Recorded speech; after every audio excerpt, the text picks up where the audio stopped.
Απόσπασμα από το ποίημα Ελένη. Έφυγαν ένας-ένας οι παλιοί μας γνώριμοι. Λιγόστεψε και η αλληλογραφία. Μόνο σε τίποτα γιορτές, σε τίποτα γενέθλια, μια σύντομη κάρτα.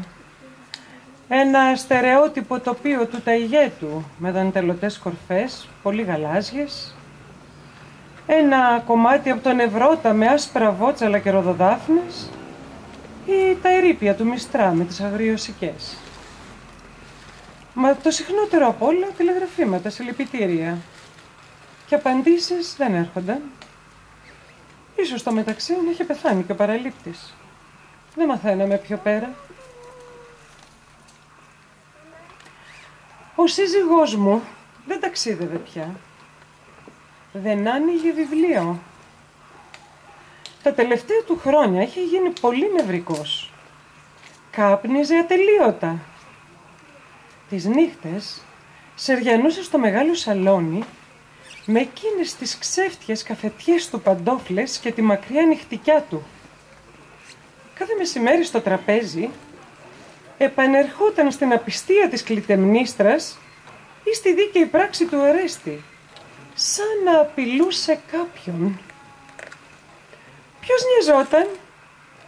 Δεν τον άκουγα καν. Ωστόσο, σαν πέθανε, μου λείψε πολύ. Μου λείψαν προπαντός εκείνες οι κουτές απειλές του, σαν πως αυτές ακριβώς να μου ορίζαν μια θέση αμετάθετη στο χρόνο, σαν πως αυτές να με εμπόδιζαν να γεράσω.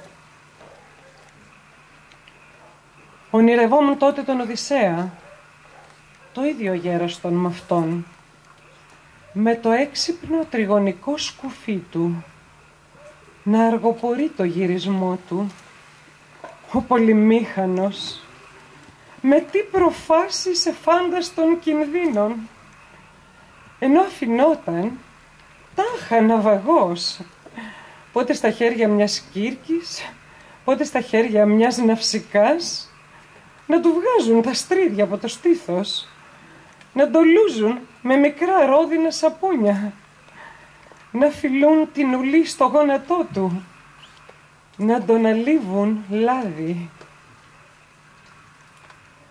Θαρώ πως έφτασε κι αυτό στην Ιθάκη. Θα τον κουκούλωσε, λέω, με τα φαντά της, η άχαρη χοντρή Πινελόπη. Δεν πήρα από τότε μήνυμά του. Μπορεί και να τάσκιζαν οι δούλες. Τι χρειάζονται πια. Οι συμπληγάδες μεταφέρθηκαν αλλού, σε ένα χώρο πιο μέσα. Τις νιώθεις ασάλευτες, μαλακωμένες, πιο τρομερές από πριν. Δεν συνθλίβουν, πνίγουν σε ένα πηχτό, μαύρο, ρευστό. Δεν γλιτώνει κανένας. Μπορείς να φύγεις τώρα, νύχτωσε. Νιστάζω. Να κλείσω τα μάτια, να κοιμηθώ. Να μην βλέπω ούτε έξω ούτε μέσα. Να ξεχάσω το φόβο του ύπνου και το φόβο του ξύπνου. Δεν μπορώ, πετάγομαι πάνω. Φοβάμαι, μήπως δεν ξαναξυπνήσω.